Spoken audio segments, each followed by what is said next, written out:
Xin chào tất cả các bạn, các cô chú yêu lan, đam mê lan và chăm sóc lan tại nhà. Hôm nay là chiều 30 Tết. Mến chúc tất cả các cô chú anh chị một năm mới dồi dào sức khỏe và tràn đầy hạnh phúc, niềm vui, có những cái chậu lan thật là đẹp. Thì hôm nay em quay lại cái vườn lan của em chăm sóc tại nhà, chia sẻ đến lại tất cả cô chú anh chị. Đây là cái vườn.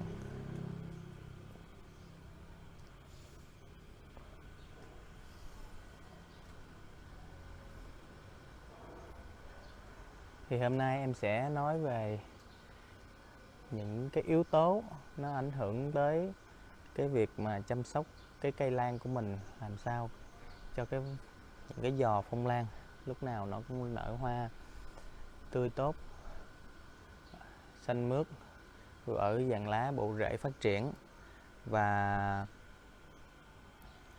có được những cái giò lan như thế này thì mình cần rất là nhiều yếu tố nha các anh chị. Đây những cái vòi hoa này.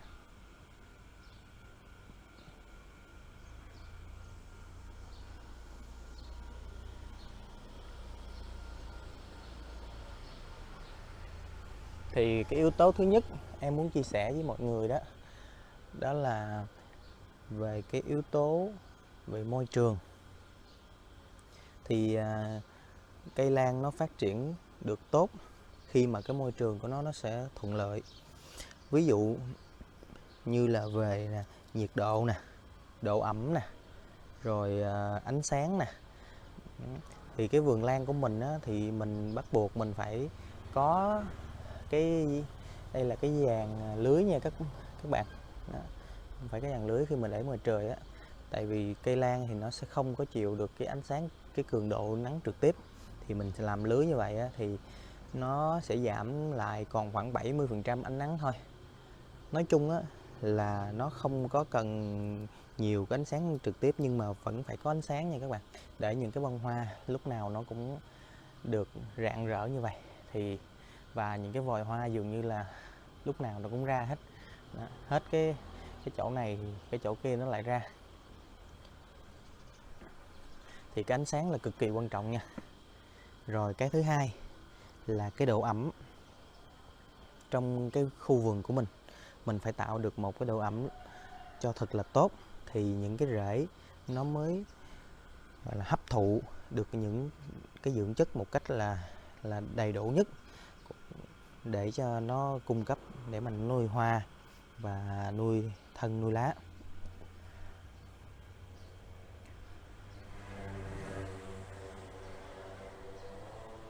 Thì cái độ ẩm này các bạn, thì mình nói về cái tác dụng của cái dàn lưới này, ngoài trừ là ánh sáng, nó giảm cường độ ánh sáng, thì nó cũng góp phần tăng thêm cái độ ẩm các bạn. Khi mà mình tưới mình sẽ sử dụng những cái vòi xịt gọi là phun sương các bạn. Đó, mình ở chỗ nào mà không có hoa đó, thì mình xịt thẳng lên cái dàn lưới luôn. Đó, thì những cái hơi nước nó sẽ bám trụ lại đó, và nó sẽ từ từ nó làm cho cái độ ẩm trong cái khu vườn mình lúc nào nó cũng có. Đó là yếu tố về cái môi trường, là nhiệt độ nè, độ ẩm nè và ánh sáng nè. Rồi cái yếu tố thứ hai cũng rất là quan trọng để cái sự phát triển của cây lan, đó là yếu tố về dinh dưỡng nha các bạn. Mà cây lan mà nó phát triển được tốt thì nó cũng cần phải có một cái điều kiện chăm sóc về dinh dưỡng cực kỳ tốt. Nếu mà không có dinh dưỡng thì cây lan nó sẽ còi cọc và không có ra hoa được các bạn. Mặc dù có thể là nó cũng ra nhưng mà nó sẽ rất là ít và không có được tươi tốt. Nên mình phải tranh thủ mình cung cấp dinh dưỡng cho cây. Không phải là cái lúc mà cây lan nó đã ra hoa rồi như vậy mình mới cung cấp dinh dưỡng nha. Mình sẽ làm trong một cái điều kiện gọi là xuyên suốt luôn các bạn. Hàng tuần mình phải cung cấp, ví dụ như là kali nè, nó sẽ vận chuyển được nước và những chất khoáng chất để nuôi cây. Kali cũng là một cái yếu tố rất là quan trọng để cho cái sự phát triển của những cái ngồng hoa nè. Cây nào mà thiếu kali là coi như là hoa nó sẽ không có đẹp đâu các bạn. Đó. Rồi các bạn phải chú ý bổ sung đạm để cho những cái lá lúc nào nó cũng xanh mướt. Đó. Đạm thì nó sẽ làm cho và kết hợp với ánh sáng thì nó sẽ làm cho những cái chất diệp lục này nó phát huy được hết cái vai trò của nó. Đồng thời là những cái lá này là nó sẽ là những cái tấm pin năng lượng để cho cây nó hút được dưỡng chất, hút được nước để mình lên nuôi cái thân. Đó. Rồi một cái yếu tố nữa đó là rễ nha các bạn. Rễ thì các bạn phải chú ý bổ sung canxi thật là thường xuyên. Đó, để cho những cái rễ nó khỏe mạnh. Thì lúc đó những cái cây như vậy, những cái ngồng hoa như vậy các bạn, thì nó sẽ ra đều, lúc nào cũng có ngồng hoa hết. Hết ngồng này tàn thì cái ngồng hoa khác nó lại ra như vậy. Đó.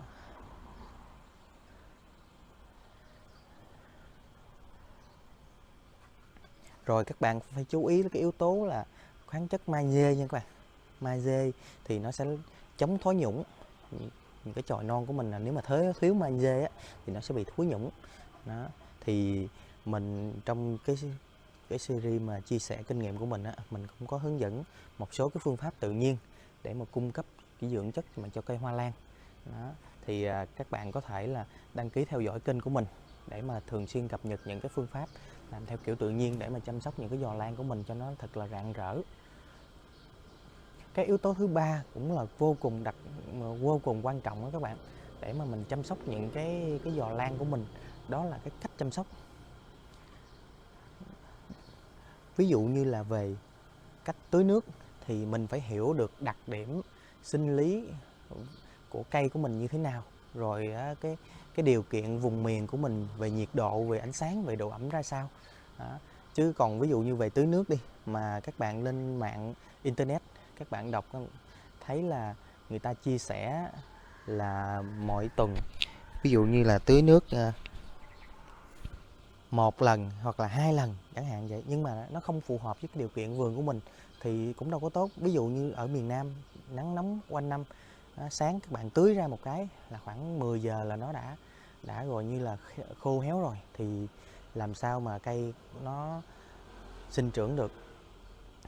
Đó. Còn ví dụ như miền Bắc cũng vậy, trời lạnh, nhiệt độ ẩm nó cao. Đó. Rồi cái nhiệt độ nó khác, mà mình tưới theo đúng một công thức thì nó lại không tốt. Nói chung là mình phải hiểu được đặc điểm sinh trưởng của cái cây và cái đặc điểm của thời tiết vùng miền nha các bạn, mình áp dụng sao cho đúng. Ví dụ như ở nhiệt độ miền Nam là nắng nóng quanh năm thì mình một ngày ít nhất mình phải tưới là 2 lần, vào sáng sớm 7 giờ và buổi chiều mát khoảng 3-4 giờ. Đó. Thì lúc đó là cây nó mới nhận được đầy đủ được cái lượng nước, lúc đó nó mới vận chuyển những cái chất dinh dưỡng, những chất hữu cơ nó từ cái bộ rễ để mà lên nuôi dưỡng phát triển những cái ngồng hoa.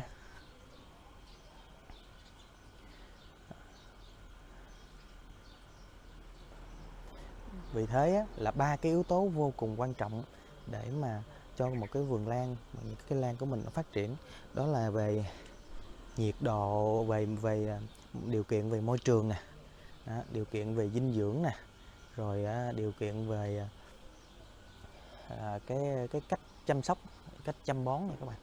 Đó, nó phụ thuộc vào 3 cái yếu tố đó, thì các bạn lưu ý mình đáp ứng được những cái yếu tố đó thì cái cây nó tự nhiên nó sẽ tươi tốt thôi, và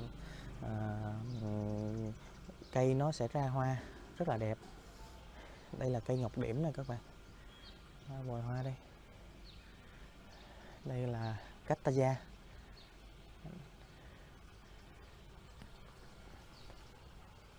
Thì những cái chia sẻ này của mình đối với lại dành cho những cái bạn mà gọi là mới trồng lan nha. Còn các bác nào đã biết rồi thì các bạn có thể là có những cái cách riêng để mà áp dụng cho cái vườn lan của mình.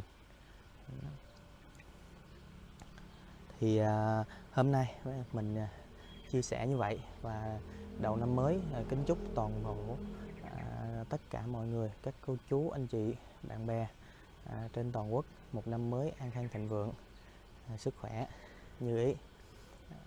Rồi, cảm ơn các bạn rất nhiều.